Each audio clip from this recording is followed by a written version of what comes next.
Welcome to Ella Global Community, a safe space for queer women and non-binary people of all backgrounds to inspire, empower, and support one another. We are really excited for you to join us in creating our dream. A global home for the community. A place to belong, to be yourself, and connect with people like you. A place to spark connections. Share experiences and stories. And join meaningful conversations. Feel free to try everything.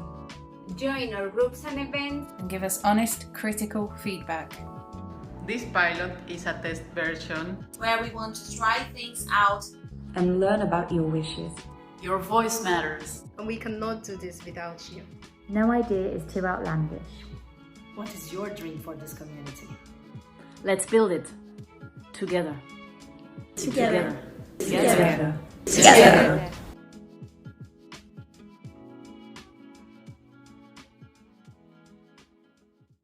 Hello everyone, I'm Danielle. My pronouns are she, her. It is such an honor to be here making this dream happen. So the first thing I want to say is thank you and welcome. This Ella Talk will be recorded, but we will only record the person who's speaking. So before we begin, I want you to please take a moment and notice there are two boxes on the bottom of your screens. One is the chat box. Feel free to interact, but please submit your questions to our guest in the Q&A box. We'll get to those questions 10 minutes before we end this Ella Talk. And now, I want to tell you a little bit about our moderator, Shanique Lawrence Gishpint. Shanique has always had a passion for people and representation. She's an experienced linguist, researcher, trained African political economist, and Ella Global Country Moderator for Germany and South Africa. In my opinion, Shanique does magic, using language in a way that is gentle and powerful, which makes the world around her more honorable and levels the playing fields. So it's my pleasure to have Shanique here. Shanique, so good to see your face. Thank you for sharing the screen with me and also this honor and responsibility. This is our pilot's first Ella Talk, so thank you very much. And now to our very special guest, one of the most courageous and outspoken human rights activists, founder and executive director of LGBT rights organization Freedom and Rome, Uganda. She has received so many important awards. The Martin Annals Award for Human Rights Defenders in 2011, the Nuremberg International Human Rights Award in 2013, the Right Livelihood Award in 2015. And that year, she was also on the cover of Time magazine. She has said, "The day is not far when discrimination against people based on who they love will also be left in the wastebasket of history." So please join me in welcoming a true inspiration to all of us, Kasha, Jacqueline, Nabagesera. Thank you so much for being here. We're all ears. Okay, good evening, everyone. And thanks, Danny, for the lovely introduction. So yeah, let's get right to it. I am really excited to get started. A big welcome to you, Kasha. I've been following your work and your activism, and I must say, as a fellow African, kudos and just thanks so much for being an amazing inspiration to so many of us. I know we're finding ourselves in a very difficult time, not only the community, but also as a wider society. So first off, Kasha, I just want to ask you, how are you? You're on mute, I think.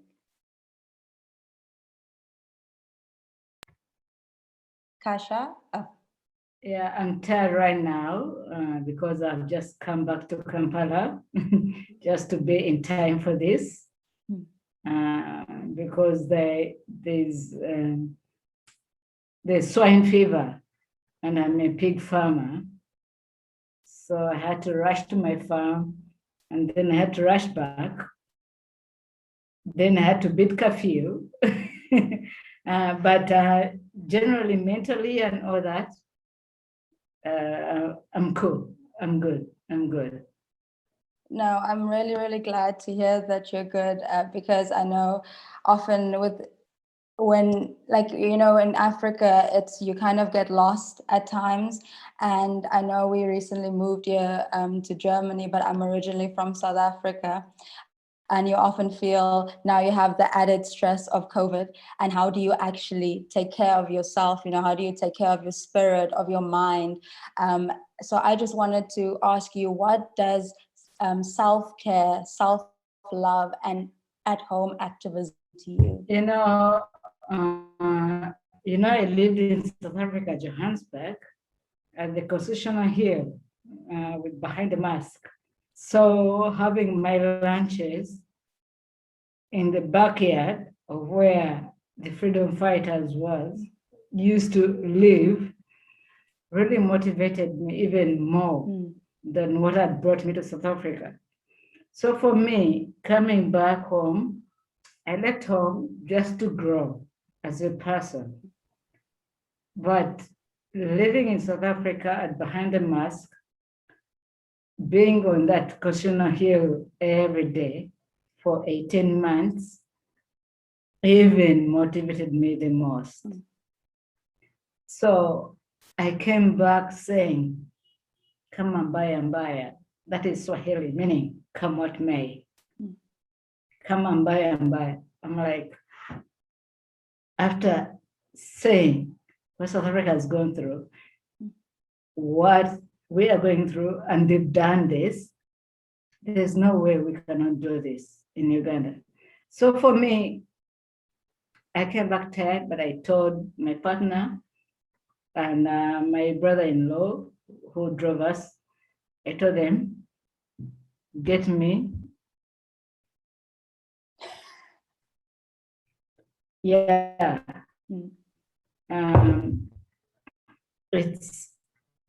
I never want to take processed drinks, but I told them to get me a processed drink, like, what do they call them? Boosters. I told them I'm tired, I need a booster. But at the same time, I also need a drink.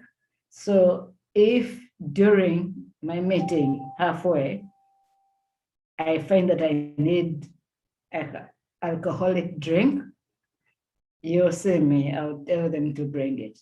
But I told them right now I need a booster. But the thing is this, swine fever is here. I'm a pig farmer. Because activism doesn't pay. I do activism because I'm fighting for my life. Not only my life, the life of other people out there. But it doesn't pay. But I run a household. I need to put food on the plate. So I have to keep going from the city to the village. My own village, I'm creating my own village.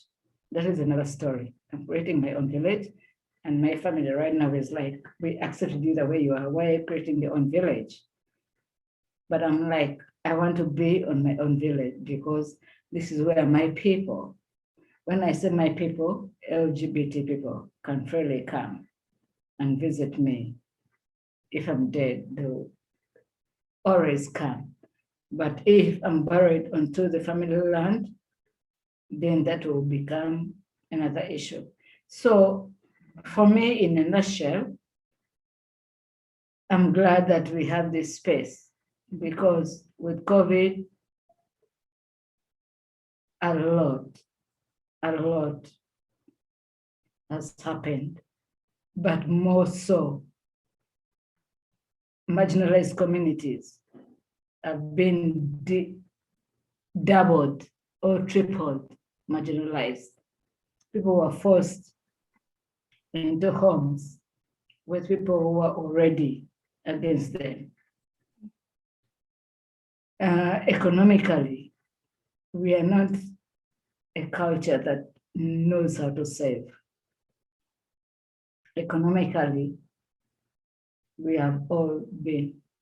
For example, my organization right now, already people love the work we do, but they were scared to support us because they felt by supporting us, they're putting us in too much danger. I'm like, you found us in danger. So why are you saying that you're going to put us in too much danger? But that is the language of the funder, because they need to pay accounts for the funds they give you. So we found that we had so many committee members who were running projects that now even the little we're giving them to run those projects was gone. Then we found ourselves violence. We've never recorded the highest record of violence in this country. Women and girls abused by family members.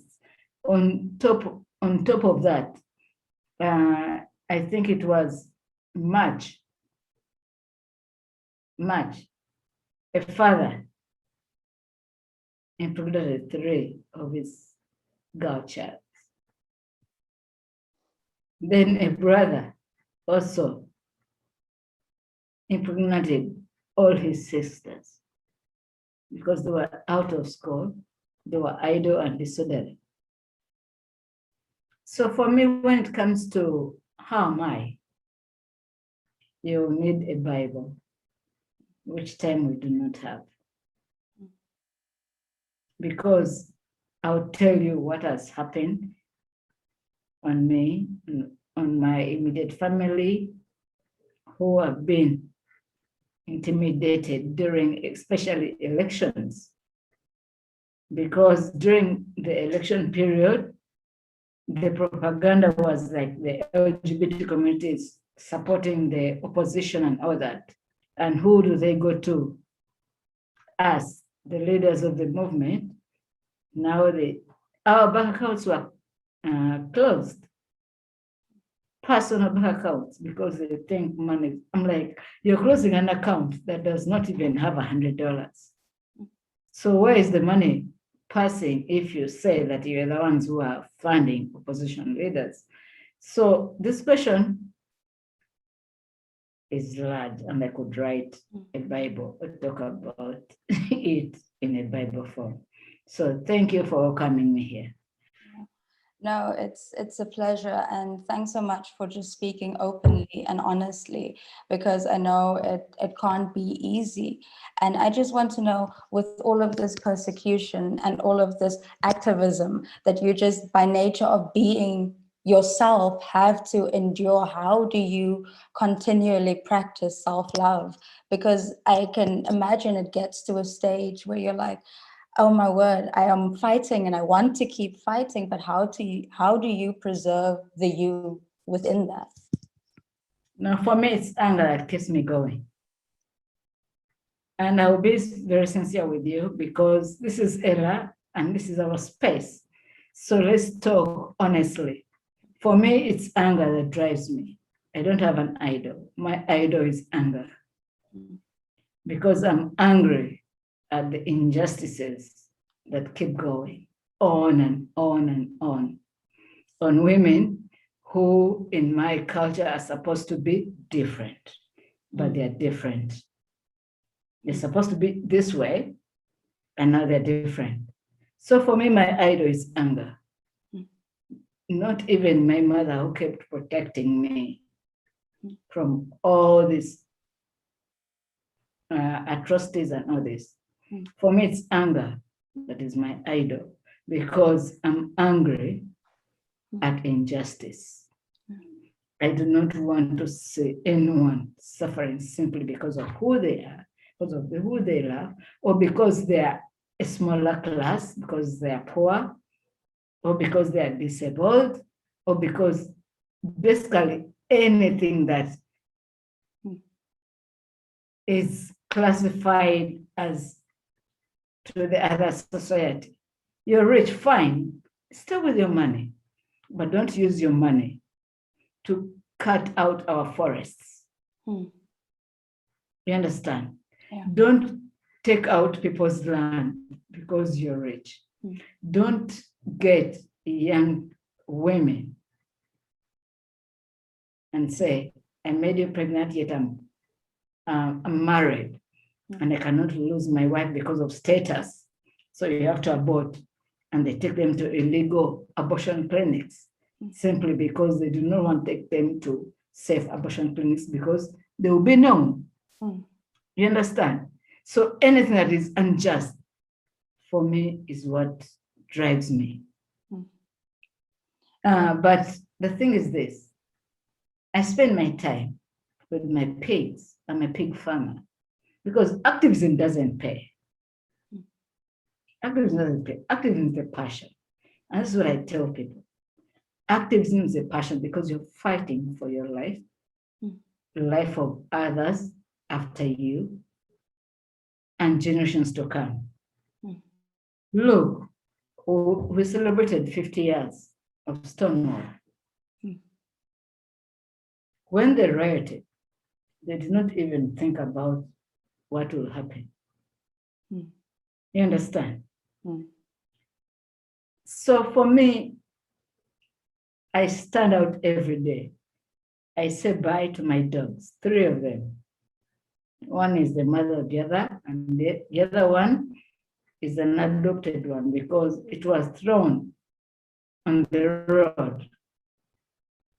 And my friend was coming to visit me and picked it up and said, oh my God, if this one spends even another 30 minutes, cars are going to step on it.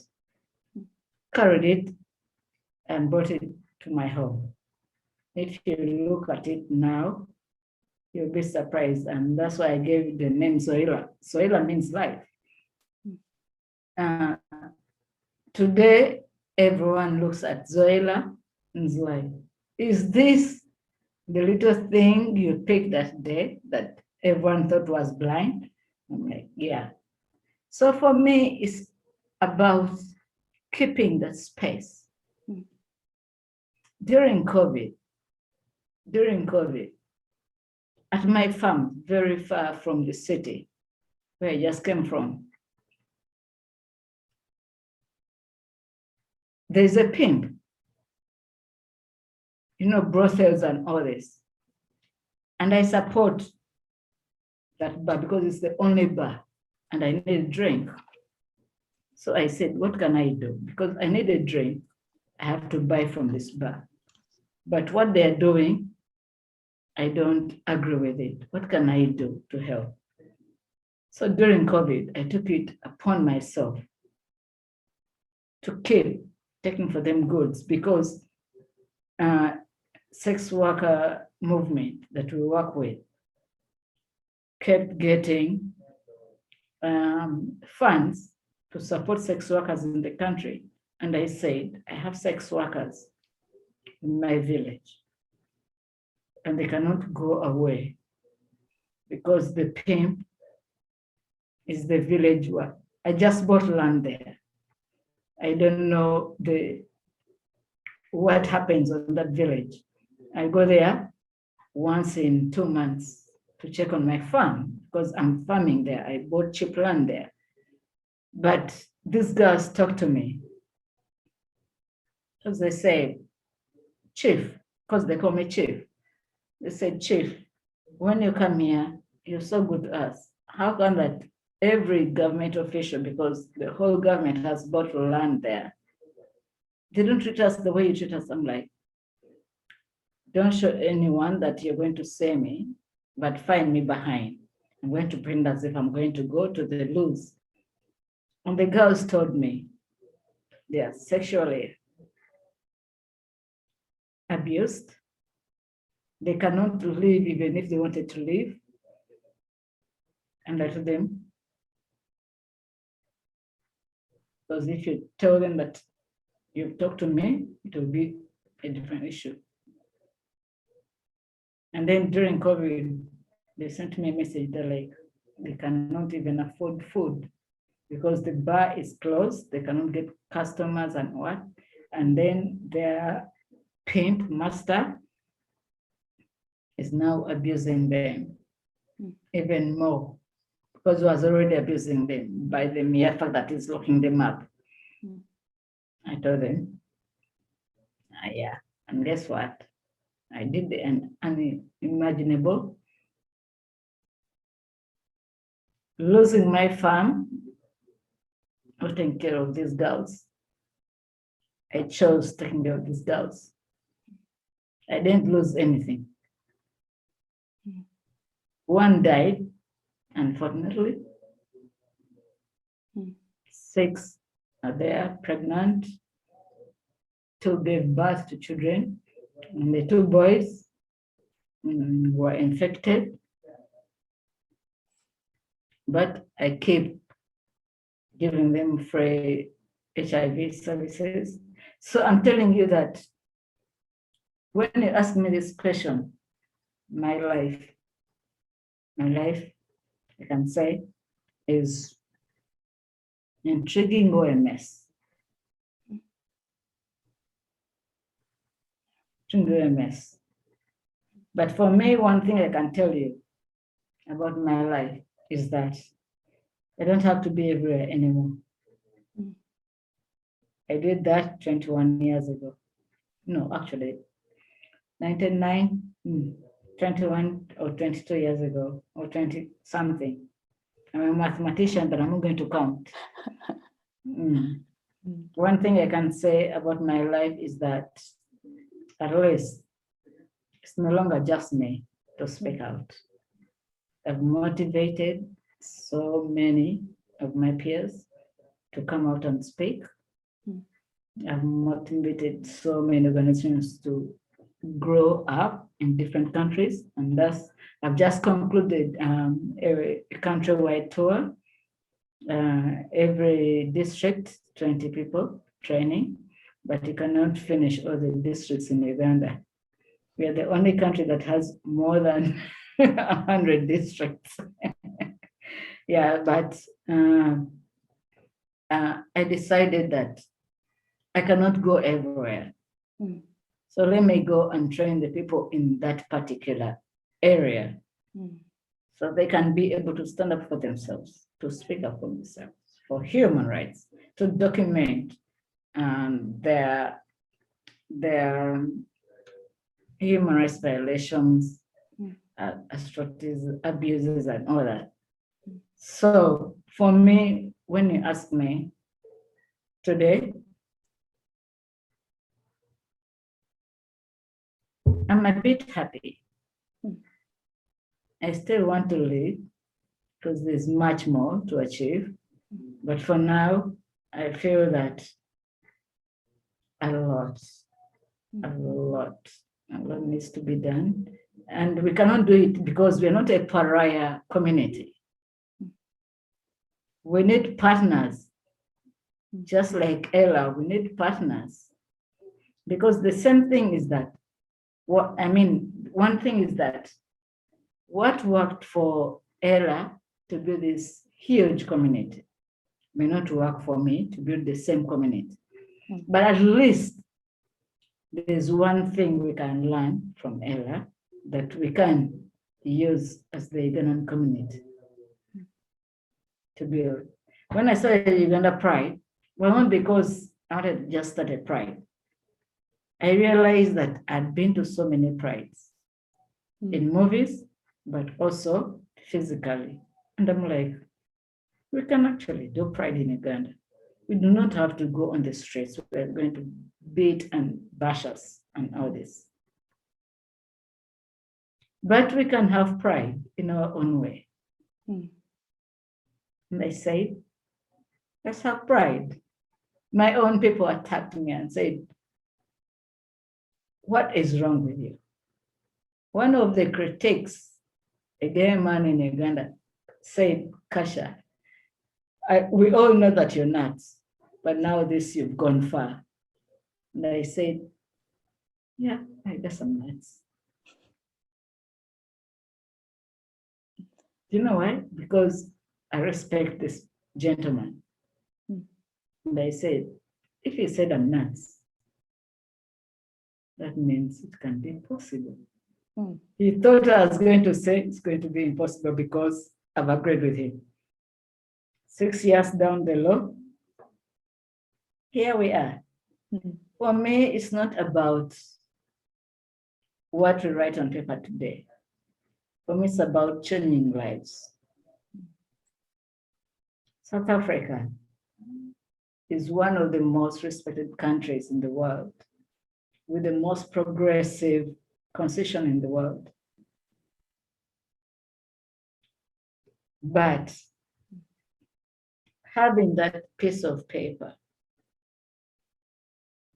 and changing the mindsets, the piece of paper helps you, but we rushed. So we've learned from that mistake. So in Uganda, what we are doing, fight for that piece of paper and also change the mindsets. Because the people who are burning our homes, people who are refusing us to buy from their shops are in our neighborhoods, who will not know what is happening in the parliament, who will not know what is happening about what the law says or what. So if we can balance these two, change the mindsets and fight for the paper, I think we have a better chance that way, because I don't want anymore to wake up every Monday morning because people went out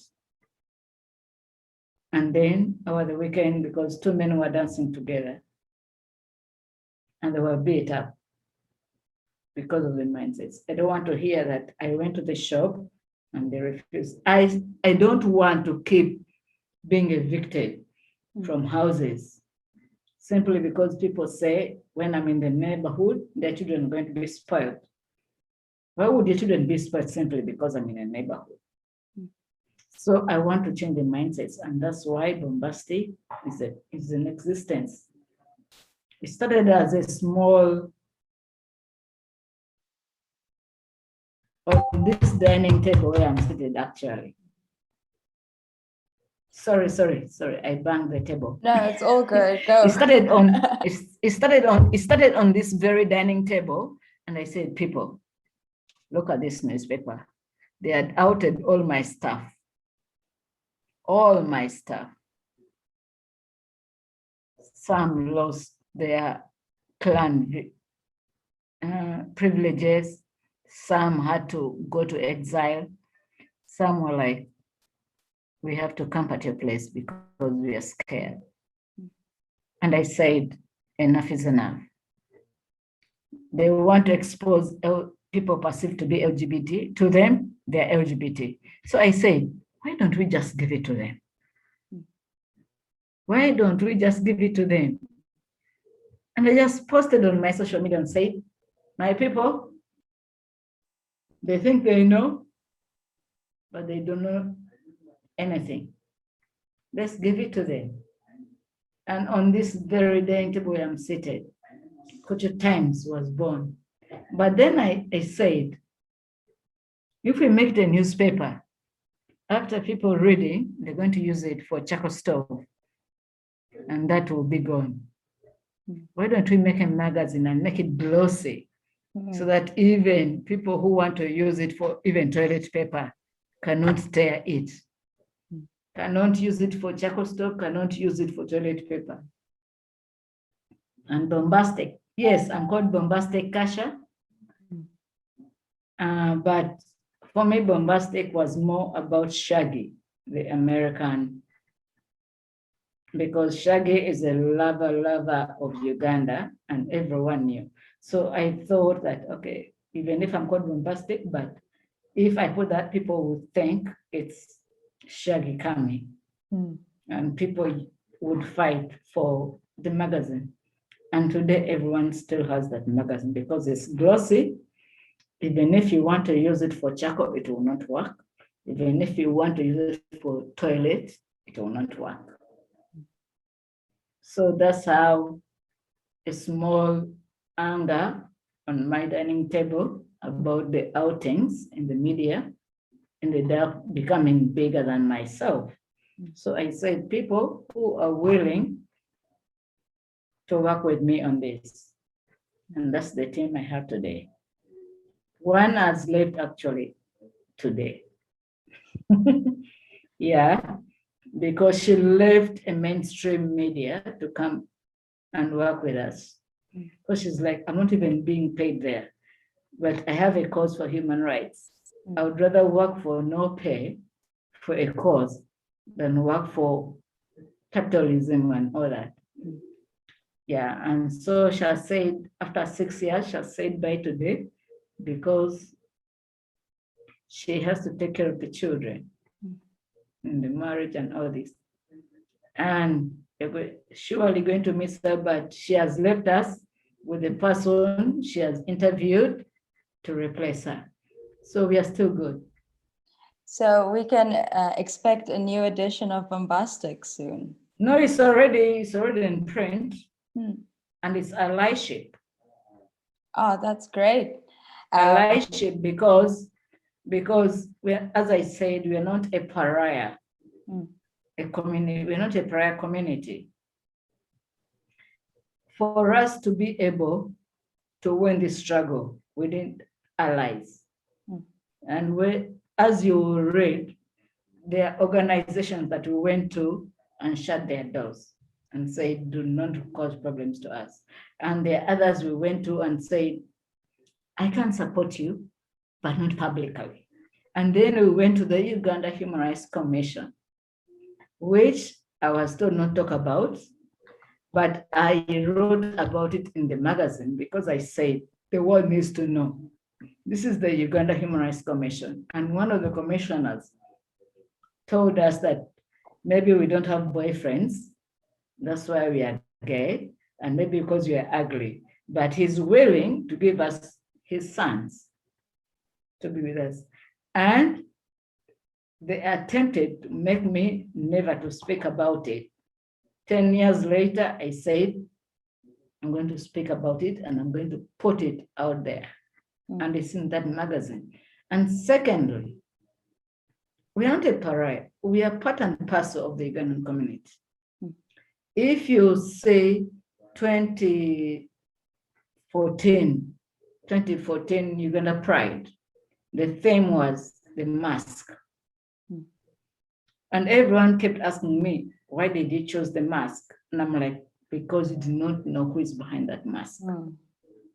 Because you could be seated on this dining table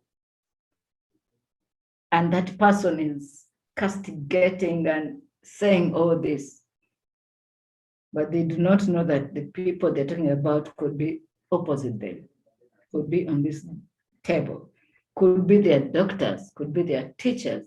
So I'm like, don't rush, because you do not know who is behind that mask. You do not know. That's why I brought that theme. Because even my community was like, why the mask? We are free. We want to, when people are angry and excited, they're like, we just want to show our faces. I'm like, show your faces. But those who can, wear the mask. And so they're like, Kasha, are you going to wear a mask? I'm like, yes. And they're like, okay, now we are scared. I'm like, don't be scared. It's a message.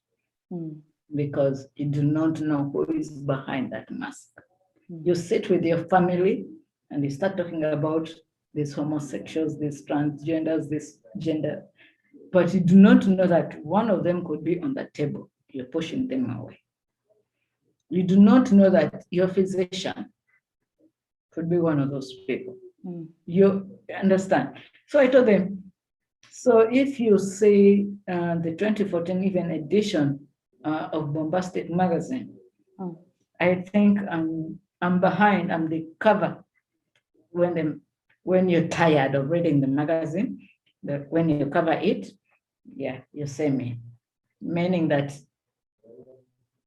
I'm unnecessary according to my team. That's why they put me behind on the cover, You get a book and you just do this, and then I'm here. Or maybe you're holding it up. You're holding it up. No. That's why. Yes, but the thing is this, there's a lot of triple, double stigma during this period because people found themselves locked up with people who are already stigmatizing them, excluding them. And then there was this issue that the Holocaust is coming because of homosexuals. We're the ones who have brought this. And Uganda being this religious country. And then we had a shelter. One day, when the lockdown was imposed by the government, the next day, the government shut down our shelter. These are people who have been no school fees, no homes, no jobs. They had nowhere to live. So we rented a house. And they were in the news and they were incarcerated for 41 days, something like that. During COVID, on top of that, our hotlines registered the highest calls of people being beaten, people being chased at home. So for me, really for me, this, if I'm to talk, I'm telling you, even the Bible is too small. You just have to ask me and then I'll talk.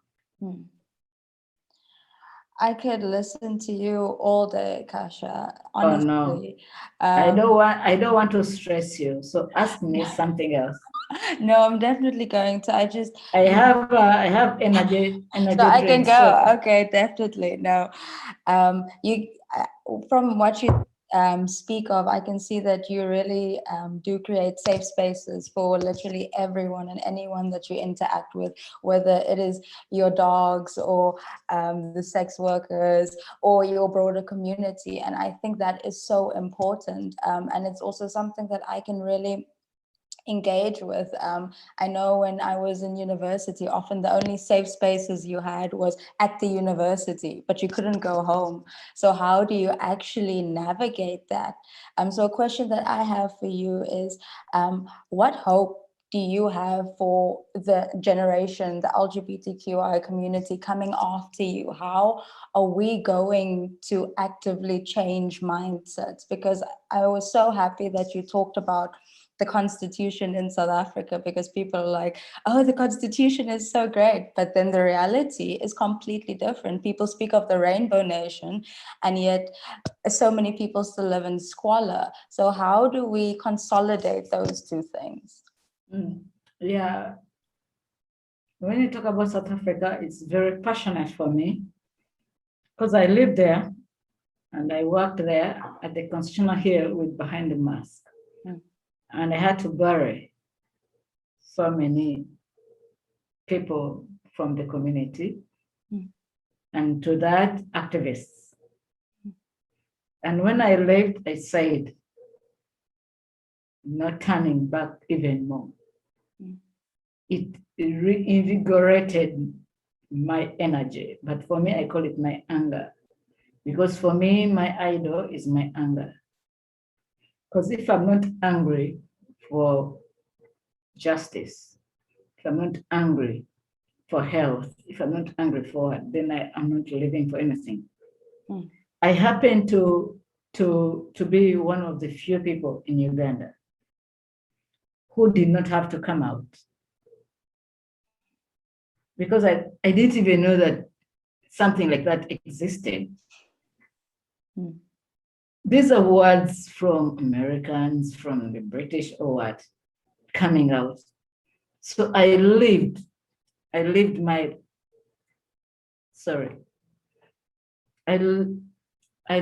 life openly gay because I didn't know that coming out even existed. Understand? So I was always in the newspapers.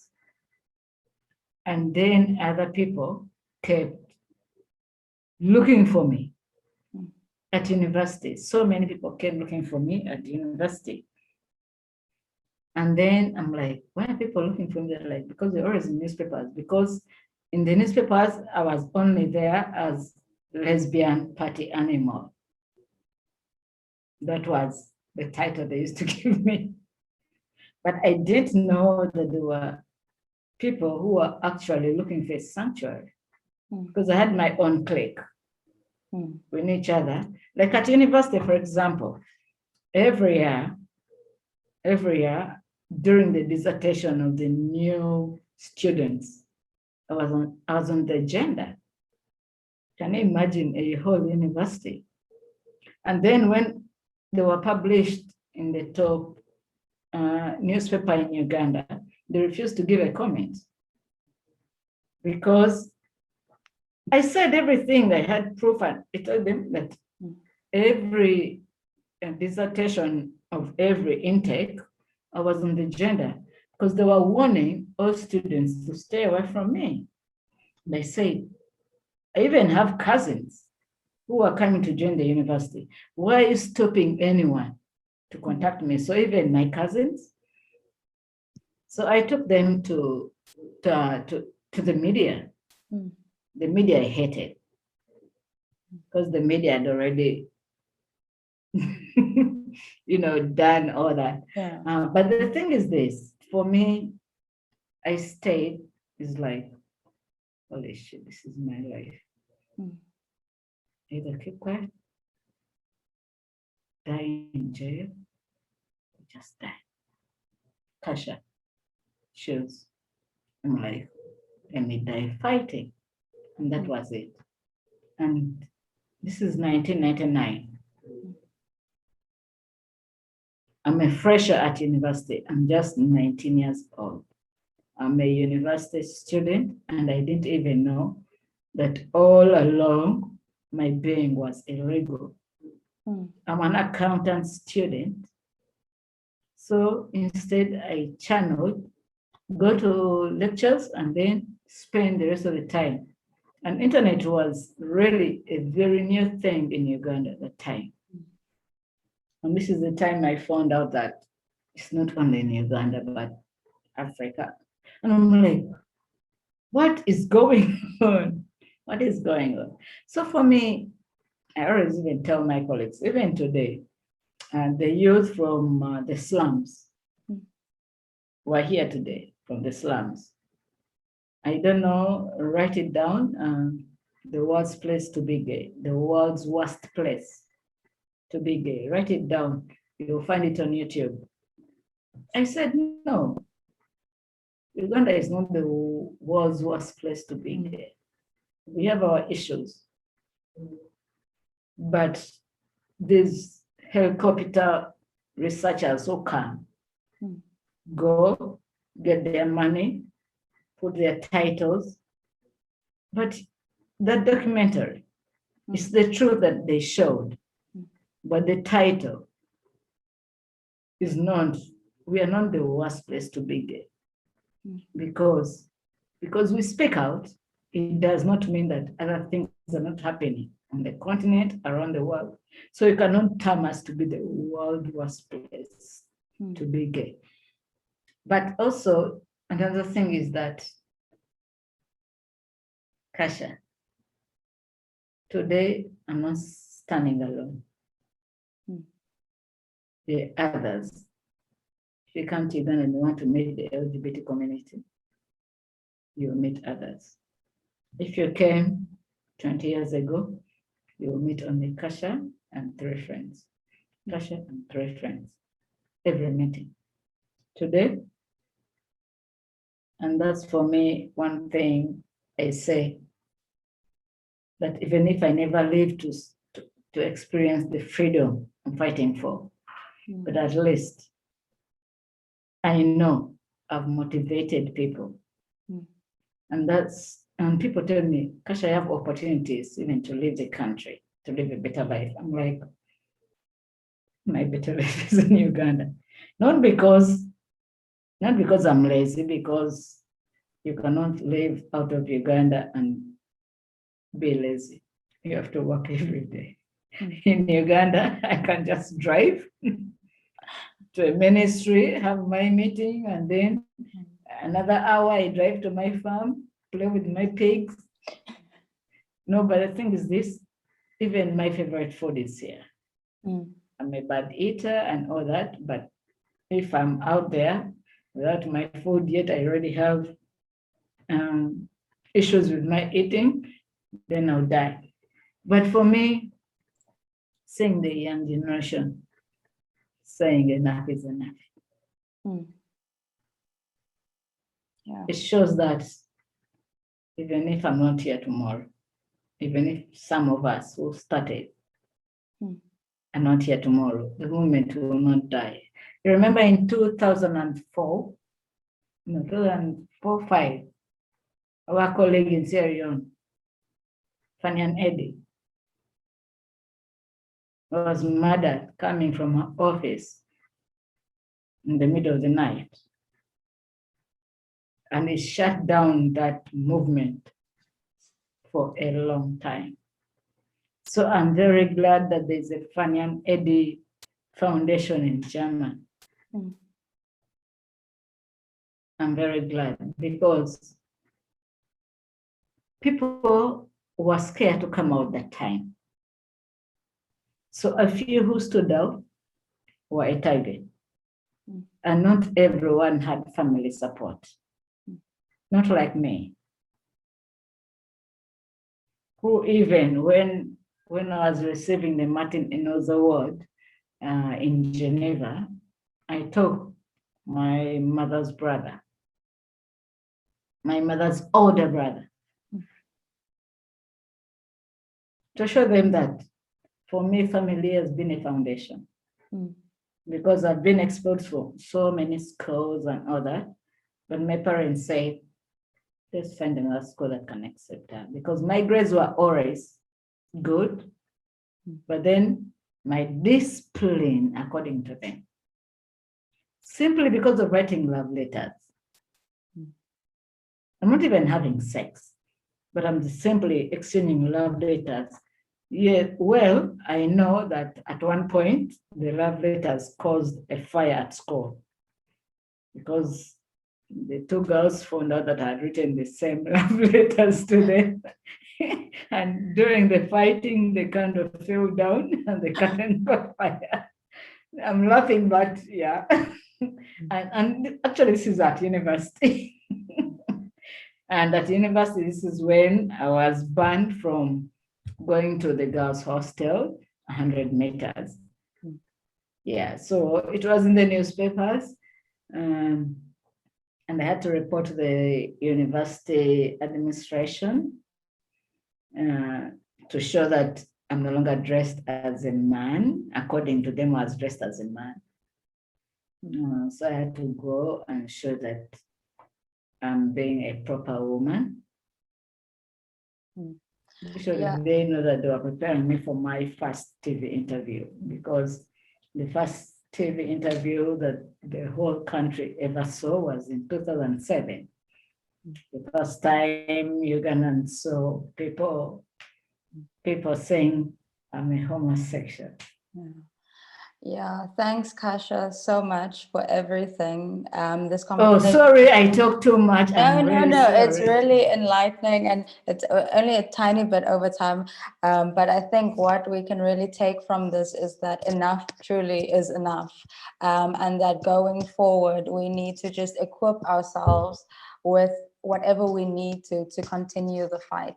And I would just like to thank you so much. We're going to open the floor to Danny now. She's going to take it over to the Q&A. But from my side, Kasha, just amazing. I could sit and talk with you for hours. I think I might just do that sometime because I think once we get into the Constitution and the paper, you know how it is, then you keep going. So yeah, aluta continua. And I was so glad talking to you.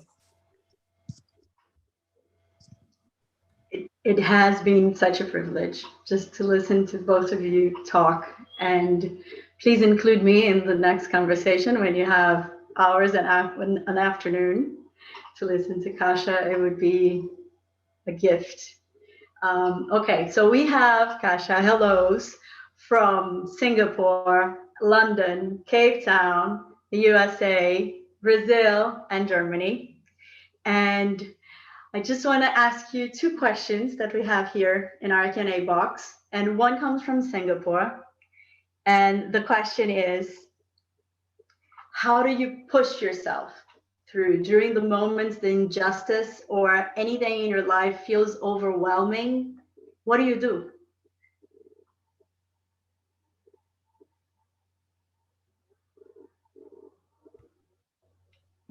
Maybe you give me 3 questions at a time. I'm sorry? Hello?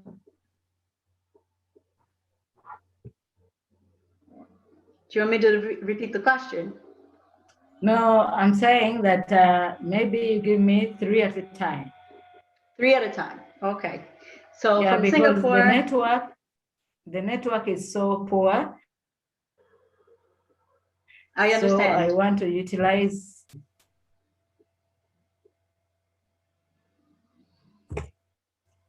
Okay. So I'll give you 3 questions. And we have, so how do you push yourself through during the moments the injustice or anything in your life feels overwhelming? What do you do? And we have a question from Brazil.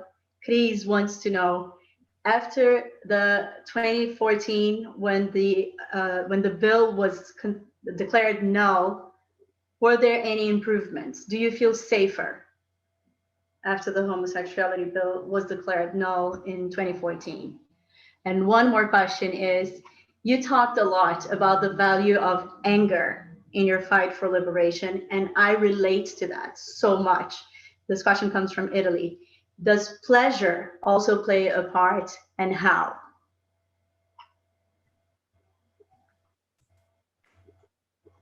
Oh, sorry. Sorry, I'm excited. We're more excited to hear from you. Yeah, I'm excited about more about the last question, pleasure, but I'll go into really what brought us here is how do I push myself, the anger and all this. The thing is this, one thing I've taught myself, it's over 22 years since I've been an activist. When I was growing up, my anger was so volcano that even in some meetings, I didn't achieve what I wanted because of my anger. But I learned that anger is not going to get me to where I want to be, because anger is how you control it. My anger is about what I sit in this chair today and say, what did I see on TV? No, we have to do something. Instead of my anger going into someone's office and say, so I learned the difference. When the American evangelists came to Uganda, the birth of the anti-gay bill, I was the only open LGBT person in the 3-day conference. After meeting the parliament, meeting the president and all this, the churches and all this, I went to the conference. I was the only one. Scott Lively and his people came. And Stephen Langa, who was the Ugandan host, kept talking that Kasha is here, telling everyone in the room that I was in there, and they even took photos with me. And I said, my anger is best used at this time, not anger to throw insults, to throw tantrums and all this. My anger at that time was to be there to know what they're indoctrinating into our society. And I used that to our best, even in fighting the bill. So for me, when I say anger, it's not this violent anger. Anger is like, no, you can't do that. Maybe let me put you on a leash. Not anger of where I'm going to get a bottle and do that. So for me, my anger helped me to mobilize my community and say, guys, this is what I had in this conference, because my people were outside the conference room waiting, because they're like, should anything happen, we have to be there. And they were always there every day for the 3 days. Lunchtime, they would see me talking to all the pastors. Even Scott Lively will tell you about me, because I wrote about it, and you will even find it on Google. I wrote about it, and my colleagues were outside because they were scared, because these are times where many of my colleagues were still in the closet. But someone needed to be there to know exactly what they are telling the politicians, what they are telling the churches, what they are telling the parliament, what they are telling the president. Someone needed to be there. So I had to be there for my community to know, and then know how we are going to fight this. So for me, my anger is not a violent anger. It's a pissed off anger. Pissed off anger. I'm like, how can you do that to a fellow human being? It's not this anger of like, no. So for me, my dear from Brazil, my anger does not only stop about my sexuality. My anger is about even climate change. My anger is about even elections. We've just come out of elections, and we saw a lot of violence and all this. So my anger is just towards any injustice, but I use non-violent activism. I have one of the books, Angry Women. I don't know if any of you have read it, Angry Women. I'll give you the details if you need. Angry Women. Radical Angry Women. I love this book. I don't know how many times I've read it, but I'll give it to you. And then the other one is about 2014. Do I feel safe? For me, as long as I'm in Uganda, I'll never feel safe. But I have no option. I have no option, because there's only one way for me to live in Uganda, is to make it better. And that's why I went to the Constitutional Court with 9 other people to challenge it. And even when I started my magazine, you've read all about this. The minister keeps looking for me. The minister has locked all our workshops, but you've seen that Kasha versus the minister, Kasha versus the government of Uganda, Kasha versus this. The thing is this, I want to test the judiciary to see if they're really independent. Whether we lose or not, I want to just see. So that by the time we are ready to go for decriminalization, that paper you're talking about, we are fully ready. We've been into the East African Court of Justice, which is based in Dar es Salaam. You know about that. We've invited activists from India to tell us about how they went about their decriminalization and all this. So for me, the safety issue in Uganda is very difficult for me to give a definite answer, because everything I do in Uganda is termed apparently illegal, apart from my farming. But for me to relax, pleasure, my dear, my beautiful wife, those who are here today from AIDS Alliance in UK, met her with our dogs, and she helped me get this energizer because we both came from the farm. We both came from the farm later this afternoon, and I'm like, I need to relax, I need to prepare, and then let's pray. The power is on. Thank God the power is on. Yeah, for pleasure, if you're not in the countryside, you're on the boat cruise, and next weekend we are also going on a speedboat. I have friends who at one point like, Kasha, this weekend, I'm sending you a 20, sending you a 10. But I spend a lot of time with family at home, playing board games on this table. And I play even with my girlfriend, Scrabble. We are both in the same house, but we play Scrabble online. Because that's the only way I can beat her. If we play on the board here on this table, she'll cheat me a bit.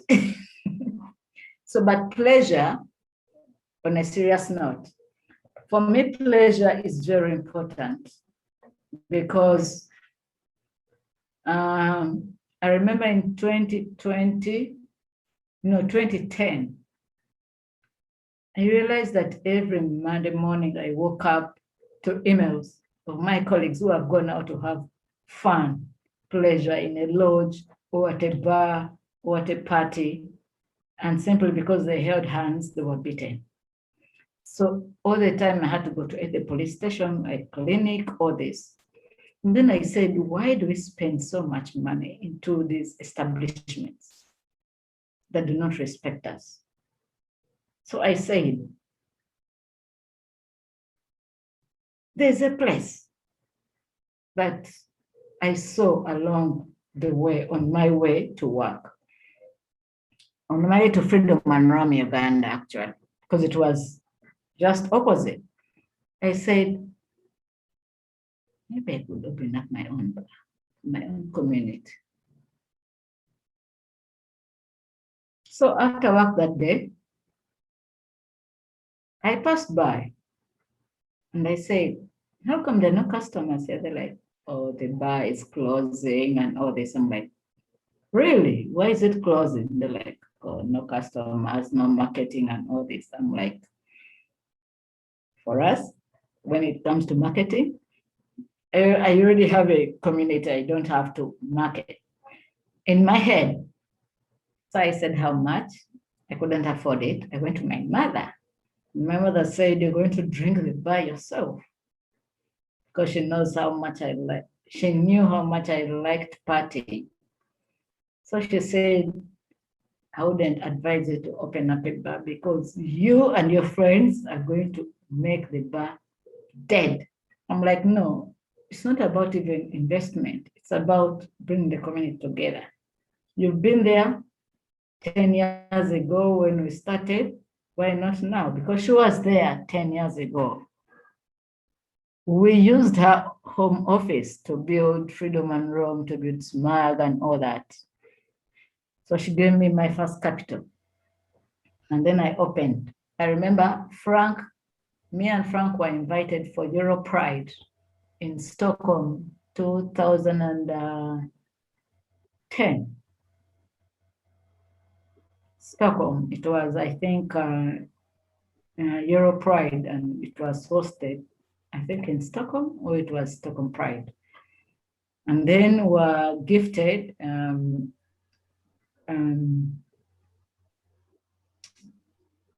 what is it called? You know, where you put the screen and projector, yes, projector. Oh, yeah. We were gifted a projector because I told people, and then during the Stockholm Pride, I was given to stand and address the crowd. You can imagine addressing over 40,000 people. 2008, yeah. So half of that money went to start the LGBT security team. And then half of that money helped me in 2 years later to start the SAFO. And even my farm right now, of course, I think you've already read about it. It's also called SAFO. Yes. People ask me why SAFO, but being Ella, you already know why SAFO. You can say it. It's good to hear from you. Yeah. For me, SAFO, if I'm truly to paint an idol, I think it's Sappho, especially in the time of age. To do what Sappho did in the time of age. And for me, that is my dream destination, to go to the Lesbo Island and just sit, because I've been to where I have a male cassette, the white, whatever. They're not talking about the lesbian women who started Pride, who were there, who took care of the HIV patients, whatever. The invisibility of the contribution the women have done to this community. So for me, bringing Sappho into my own personal life is like, everyone say, who is Sappho? And then they'll go and look for Sappho. And then it will give the visibility, because we are shrinking within our already shrinking community of LGBTQ. So it's very important for gender, queer, whatever, women to come out and say, we are here. For me, that voice, because we are already fighting patriarchy. And then into our own space of minority, again, we have to also continue to fight. And then, so for me, the first time I received the Ella invitation, the very first time, I didn't respond. I had to go because there was a link. I had to go, and I'm like, this is my space. Because our spaces are shrinking, not only as women in the wider community, but even as queer identifying, non-conforming, bisexual, LGBT women. We are shrinking. And we cannot. I've been fighting for this for 22 years. I was a student. I'm much mature now. I'm much even grown. When I started this community, I didn't know anything about NGO. NGOs have slangs. Everything has to be acronyms and all this. But for me to even be able to go address the Parliament of Uganda, go to the UN, year in, year out, go to the African Commission and all this, and then still be here. It's not easy, but because I've had to sacrifice a lot, I can no longer go and buy in my favorite spots, which are cheap, that have good things. Because those cheap places that have good things are where people who recognize me and start shouting, you stole my woman, you did this, because they've done this before. I've been beaten a lot of times on the streets. So I'm in self-confinement for my protection. I only go out of my home here in a car to a meeting, to a space, which space they have to know that there are not people who are going. We go to a conference, and then the workers, they call the government, and then cause what. So I'm in self-exile, into house imprisonment, But I do it because I'm a better activist alive than dead. I've lost colleagues who would have contributed more and more. But if I expose myself to that danger, then I'm not even doing no good, because I'm happy that it's no longer Kasha everywhere, Kasha everywhere. For me, Kasha, that is my achievement. I think we have no words. I don't know enough words. Sorry, to say I how much spoke I so much. appreciate. I spoke so much. I'm sorry. I could be here all night long. I just want to say I don't know enough words to say how much I appreciate what you do. I wish you didn't have to sacrifice so much. You did get our community very happy with the idea of a possible Ella Festival in Safo Island. So we'll all come with you and celebrate together and make ourselves visible. I hope you feel at home with us, and because this is your community. We've come together, and together means with you. And I just want to thank everyone who's here, everyone who sent the questions. It has been such an honor to be this host. Shanique, thank you so much. It was so wonderful listening to you. Just listening to both of you sharing experiences, it's going to be unforgettable. Thank you very much. I think we're done for tonight. And Shanique, Kasha, we hope, yes? Shanique? Yes? You do not have to fall under your bed like I did in Neoville during the bullets all over the place. No. Be safe. Be safe. Thank you. You too. And you too. Please be safe. And we hope to see you soon again together with us. Thank you, everyone. We'll be back soon. I hope you all enjoyed. Make sure you let us know if there's anything that we can do better next time. We're here to make it better.